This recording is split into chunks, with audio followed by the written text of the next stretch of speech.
A very good morning, students. Today I am going to start topo sheets with you. Okay. The word topo means land and the word sheet means paper or a map or a board where the land can be represented. So the word topo sheet is the representation of a land, right? A topo sheet is a large scale map where details of the ground are represented with the help of conventional signs and symbols. Okay. Now this is how a topo sheet looks. Okay, this is how a topo sheet looks. It is a bright colorful map where different colors are used. Okay. The yellow color on the topo sheet represents cultivable land. The green color on the topo sheet represents the forest.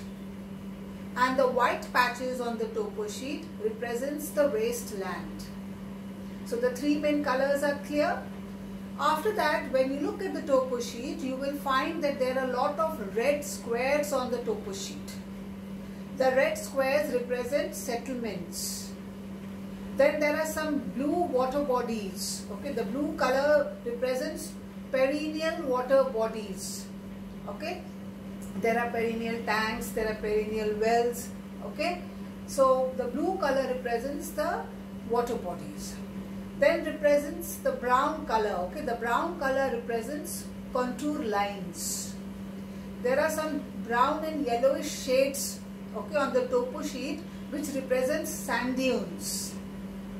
So as we keep on studying the topo sheet, we will be studying the different symbols used in the topo sheet, and what you have to know is how these symbols are represented on the topo sheet and what does each symbol represent on the ground. Okay, so there are a lot of man-made symbols and natural symbols. Okay, so we will be studying all these symbols also. Now, once we look at the topo sheet, you will find there are values written on the top of the topo sheet and at the bottom of the topo sheet. What value is written here is the same at the bottom. Suppose it's written 29, here also 29, 30, 31, 32. Here also the same values you will find, 30, 31, 32. Okay, so these values represent eastings. Okay,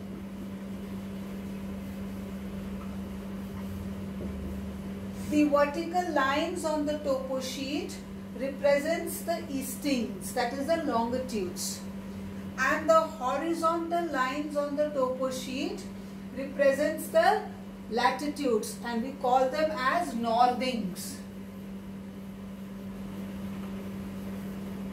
Okay, India lies in the northern hemisphere and in the eastern hemisphere. So all the topo sheets that are made in India and they represent the different parts of India or different regions of India have eastings and northings.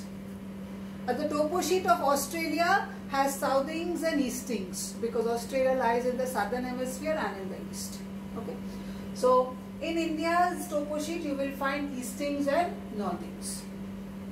So the values of eastings are written on the top and at the bottom, the same values, and the values of the northings are written at the left hand side and the same values are written at the right hand side. Okay, so now is it clear what are northings and what are eastings? Now whenever we write a 4-figure grid or a 6-figure grid, you have to write the value of the eastings first and the northings next. Okay, always remember the sun rises in the east, so we write the value of the eastings first. Okay, now the first most important thing I am going to teach you is how to write a 4-figure grid. Okay, So once I teach you how to write a 4-figure grid, I will also teach you how to write the 6-figure grid. Okay. So once you know to find the 4-figure grid and the 6-figure grid, the entire topo sheet is very simple. This is the most difficult part of the topo sheet. Okay. Now before I start the 4-figure grid, you will see at the bottom of the topo sheet it's written 1:50,000. That's the scale of the topo sheet. 1 centimeter on the map represents 50,000 centimeters on the ground. Okay. So that's the RF of the topo sheet, representative fraction. Is it clear? Suppose I ask you what is the RF of the topo sheet. Immediately you will see at the bottom of the topo sheet it will be written 1:50,000, and that is the RF of the topo sheet.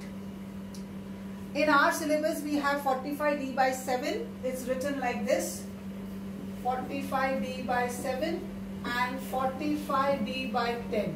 We are going to do topo sheets of these two numbers. Is it clear, children? Okay.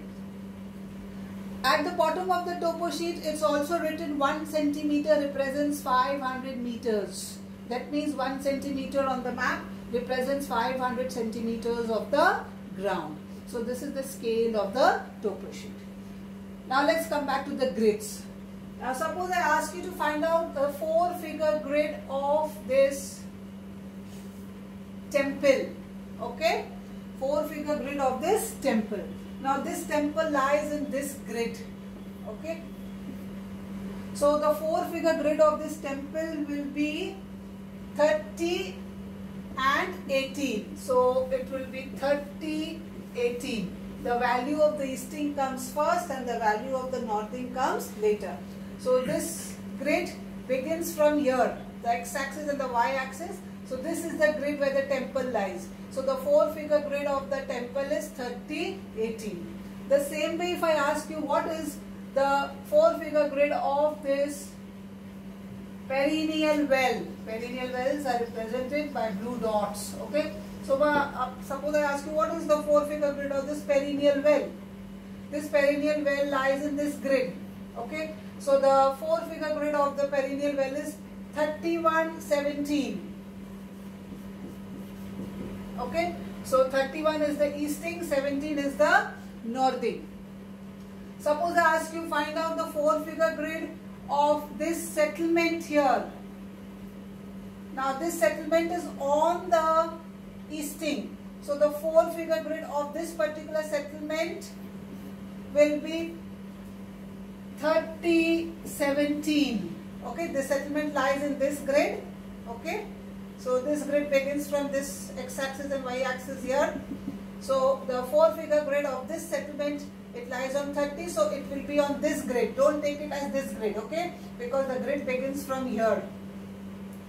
So the 4-figure grid of this settlement will be 30 and it begins, this square grid begins from here, 17.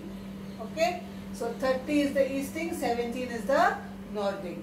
Always remember sunrise is in the east, so you will write the value of the eastings first. So this is how you find the 4-figure grid. Okay, children? Thank you. Next video I will send you how to find out the 6-figure grid.